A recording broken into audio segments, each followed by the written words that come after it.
Hey, it's Tyson, and welcome back to another bite-sized episode that's aimed at elevating your practice.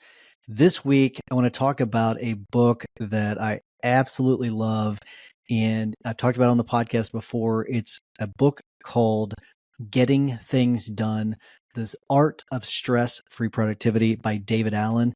I would say that this is one of those books that it's an essential reading. I really, really recommend it. If you've not yet read A World Without Email, I would read that one first. But this one is a really good book that is going to give you some really practical approaches. But I'm going to give you the basics today. I'm not going to go through everything because it's fairly detailed with the book. But I'm going to give you the basics, and if you enjoy it, then go read the book. But before I get into that, for those of you that have not yet gotten their hands on it, we've got a unique roadmap that's called Maximum Lawyer Minimum Time. Typically, this is something that we only give to guild members. However, but for people that listen to the Saturday show especially, we are giving this for free. We're giving stage one of it for free to our members. And so all you have to do is text stage one to 314-501-9260. So you're not getting the full maximum lawyer minimum time. You get that when it comes to a guild membership for free. But for listeners of this show, you do get the first stage absolutely free. All you have to do is text 314-501-9260 and you will get it.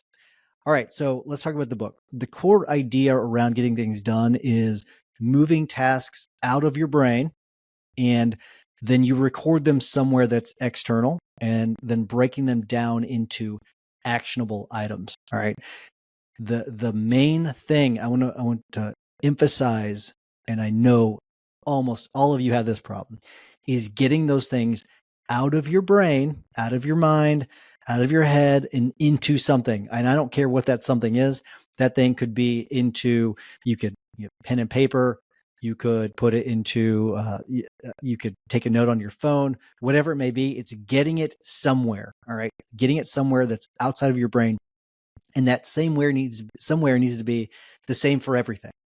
And this is something that it took me a little bit to get over, and that he talks a lot about putting everything that's in your brain, not just personal, don't separate from business, everything, and put it into one place. And that was something that I did. I was sort of having piles everywhere where, okay, this is for work. This is for personal life. Different areas of my personal life. This is for this. Different parts of the firm, and that's why we had several Kanban boards and all that. We've started to reduce all of those different boards, all those different piles. I'm calling them piles. He doesn't really call them piles, but I'm calling them piles. Reducing those and getting them into a more centralized location. That way, it can be easier organized. Okay. The whole approach, it's designed to reduce the stress and improve just organizational efficiency, your personal efficiency. And I think if you adopt some of these new techniques, you're definitely going to be able to tell a difference in your day-to-day productivity. I can tell you, I definitely do. So let's get into some of the key concepts around getting things done. The first part is that capturing everything. All right, I've got this broken into 5 different sections. Then I'm going to go through his old workflow. There's a newer one that he has too, but I'm going to go over the old one, and I'm going to encourage you to buy the book to get the new one. But I'm going to go over it with you now. All right, so you want to make sure you record all of your tasks and get it into some external system. Talked about that already. Really, really big part of the process.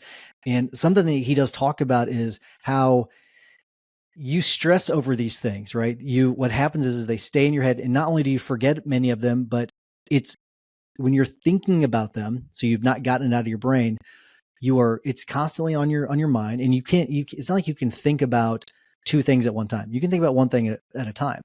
And when you're supposed to be thinking about maybe writing that brief, you're instead thinking about how you're supposed to take your kids to the theme park on Saturday, and you got to remind someone to do something before that happens. So you're thinking about that.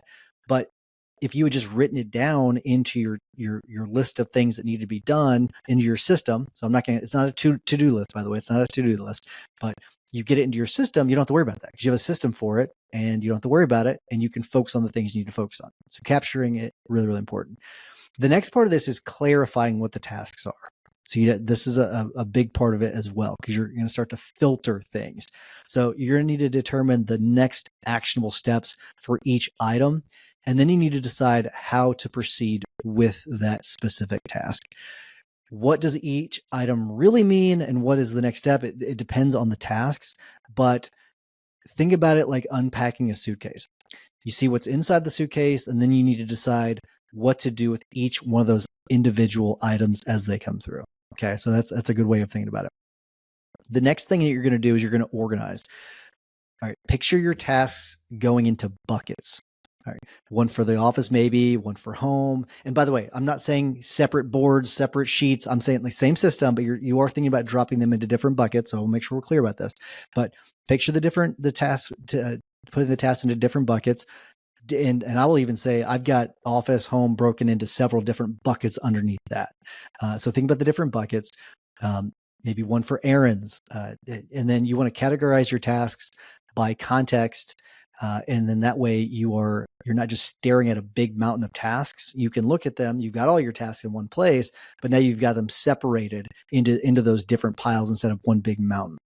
It allows you to, once you filter them into these different buckets, you can do a lot more things with them. Because what you don't want is, all right, I've got to, maybe you got to make a tax payment, right? You don't want that in the same pile where you need to go pick up your dry cleaning, right? Those are, you don't want that to get in the way with each other, and you're gonna want to be able to separate those in some way. All right, next part, reflect. Another big crucial part, and it's one of those ones that you're gonna want to overlook. I even have it on my calendar for Fridays for reflection. You can do it whenever you want. I do recommend that you do that, but you need to regularly review and update your task list so that you can stay current with things. It's also a good time for you to be thinking about, am I collecting all this information in the right way, the way I should? Is it the most effective way of doing it? But reflecting is going to allow you to look at your list and then decide what you can tackle next. You can start to triage things, prioritize things, however you want to put it. But you want to check in with your system and know where you are. That's a big important part of it. It's an important way to figure out where you're going next. And then the last part of this is engage, right? This is where the magic happens. Now you have a clear head. You got a well-sorted list.